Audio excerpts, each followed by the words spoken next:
After the license to publish Star Wars books shifted from Bantam Spectra to Del Rey, an ambitious 29-book series was planned. This would be later reduced to 19 books and 2 short stories. Its earliest descriptions had Luke Skywalker sending the 3 solo children on an epic quest, during which they encountered a female character from an invading Sith species sent to infiltrate the galaxy. After feedback from George Lucas, these invaders were modified into creatures which don't exist in the Force, and a framework for this epic series was created.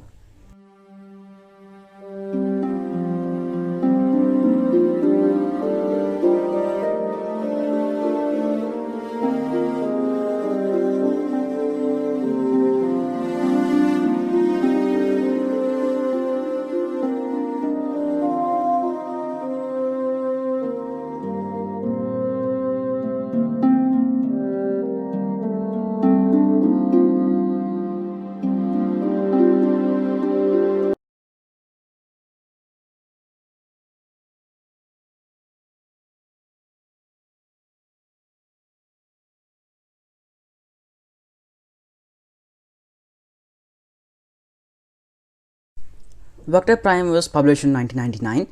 The book starts with a conflict between Roma Mule and Oseria. It focuses on Leia, Mara, and Jaina going on a diplomatic mission to Roma Mule, where we see the return of Nominor, a character we first saw in the Crimson Empire comics.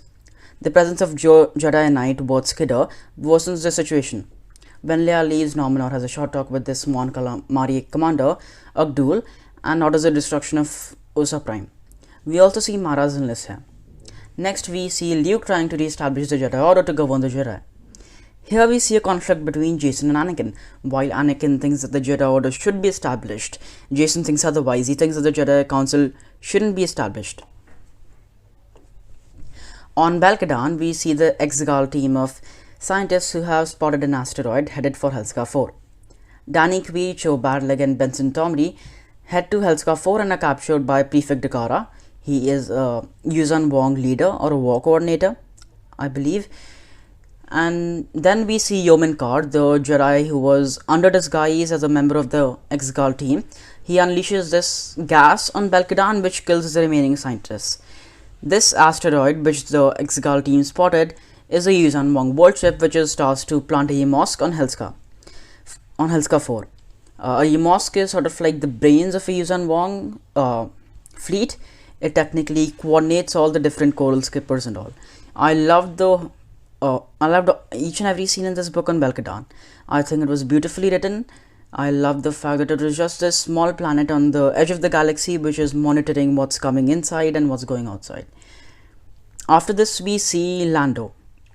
Throughout the Bantam books, we saw him sometimes, establishing mining operations maybe on Niklon, or there was this Dome House project which he did in the Corellian trilogy. So as usual, Lando has a new operation in mind, and he has successfully established this mining operation on the twin worlds of Debrilion and Destrilion.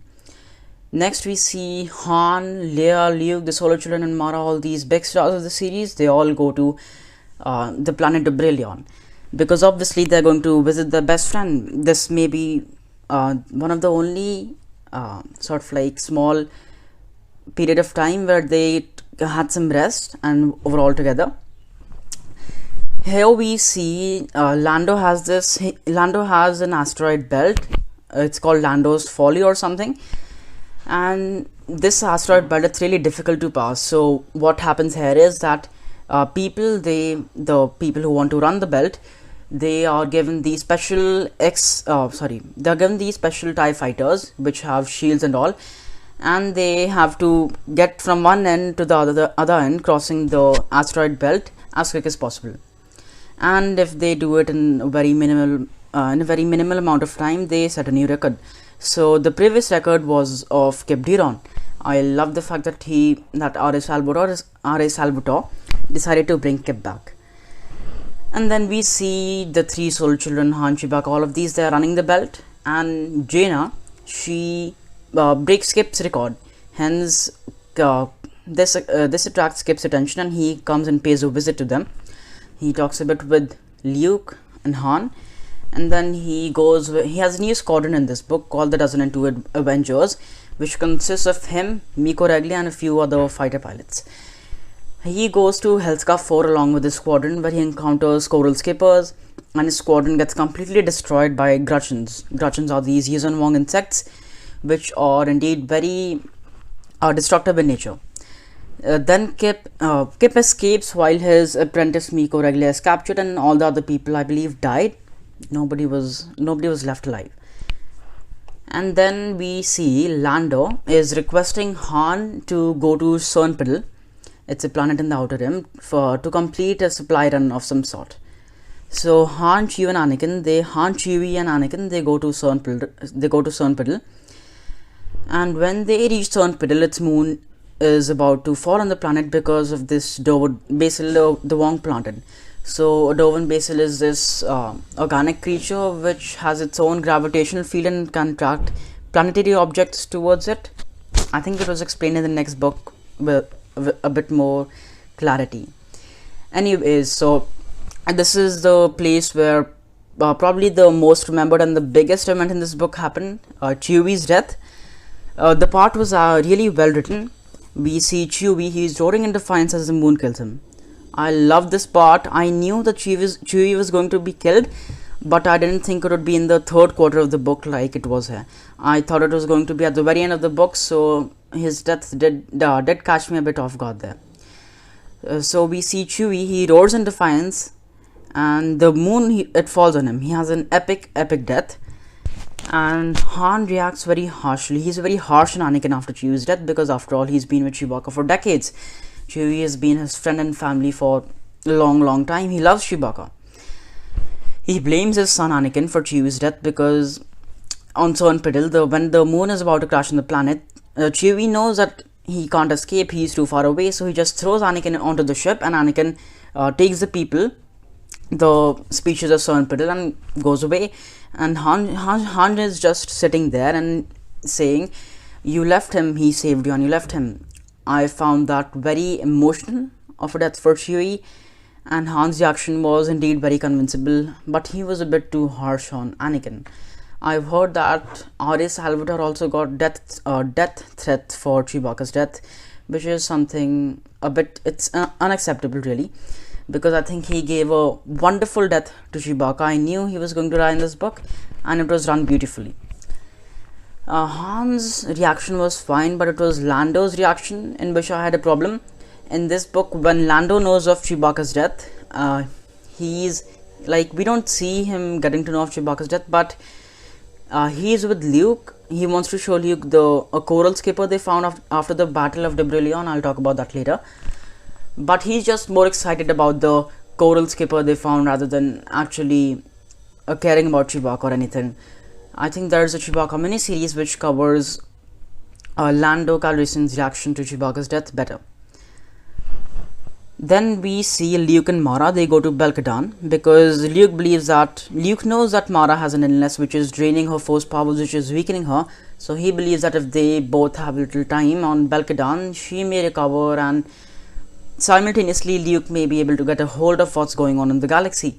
Over here, we see Mara. She encounters Yeoman Kor. He's a Yuuzhan Vong, the same person who released the gas in Belkadan to kill the other people. So Mara kills him despite of her weaknesses, and concludes that the Vong, they are invisible in the Force. This was a big theme in this book, that the Vong are invisible in the Force. That's why the Jedi can't directly interact with them or feel them in the Force and just kill them like that. So that was something unique with the Yuuzhan Vong. So then Luke and Mara, they go back to Debrilion, and on Debrilion, everyone, they prepare to defend themselves, because ultimately there's this fleet of coral skippers and Yuuzhan Vong bolt ships coming for them. They have no reinforcements except Captain Rojo's Star Destroyer, and we see the Solar Children. There's this one scene where they all meld their brains together to hold back the coral skippers. They go through the asteroid belt, and that's how the coral skippers are destroyed. There's also a scene where Anakin, he jumps to high speed and then gets lost in space, and Leia, she rescues him along with Han. That was a bit weird, honestly. We already had Chewbacca's death, and I think this was sort of like just trying to show us that this galaxy isn't safe anymore. Anybody can die in this galaxy. That was sort of like the theme I think R.A. Salvatore was trying to show here. In the end, Jason and Jaina, they use this ice burrow and they go to Hellscar to destroy the Yamos, the Yuuzhan Vong war coordinator, the mind of the Yuuzhan Vong species. Jason, with the help of Danny Kui and Miko Raglia, both were captors of the Yuuzhan Vong, they kill a few Vong warriors and they kill the Yamosk with the help of the large big ships we saw in the Tron trilogy on Lando's Niklon mining base or something. So over here we see Miko, he sacrifices himself. This was technically Jason's call to adventure. In the end, they destroy Hellscar 4. Now this part was a bit abrupt, it was too quick in my opinion. I think if they had just left he had ended the book a few pages earlier and not showed that Hellscar 4 has been destroyed and the Yamosk has been destroyed, the book would have been better, but I still like the ending nevertheless.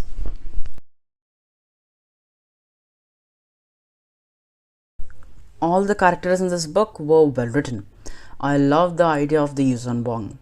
All the Vong members, whether it be Nomenor or Dagara or Yomenkar or the god or the person who Yomenkar worships, that is Yon Yamka, they really seemed unique to me because they weren't your usual Imperial remnants or Darkside users. They were really unique, evil characters in this book. I also liked how they used organic weaponry. This was an idea which R.A. Salvatore came up with himself, that since the Yuuzhan Vong don't exist in the Force and they have this certain hatred for technology, that's why everything they use is organic.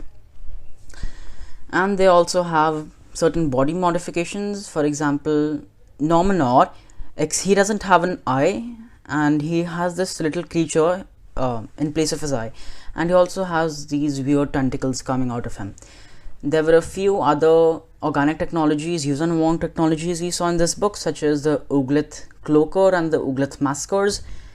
And from what I understand, the Uglith Cloakers, their purpose is either to disguise the Yuuzhan Vong warriors or to protect them. They act as an armor for them.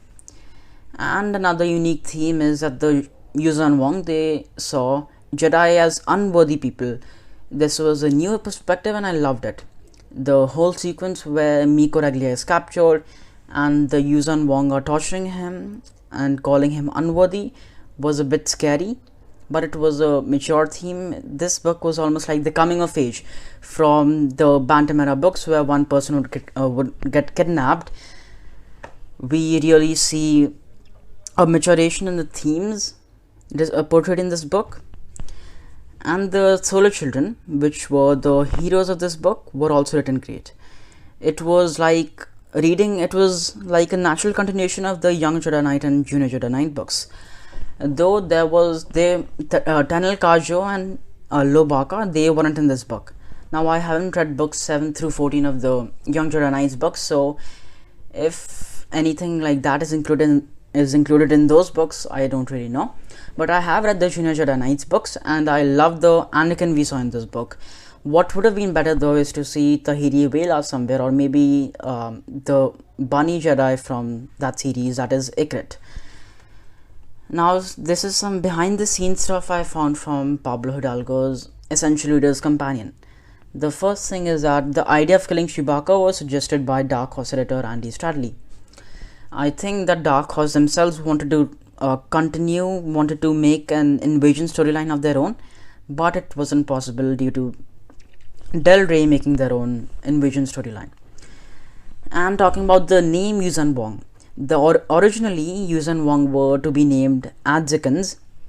Then the name was supposed to be Vishivisions.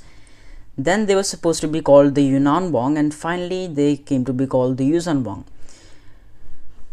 And next, talking about Mara's illness, it was supposed to be developed in between the books, but R.A. Salvatore wrote about her illness anyway.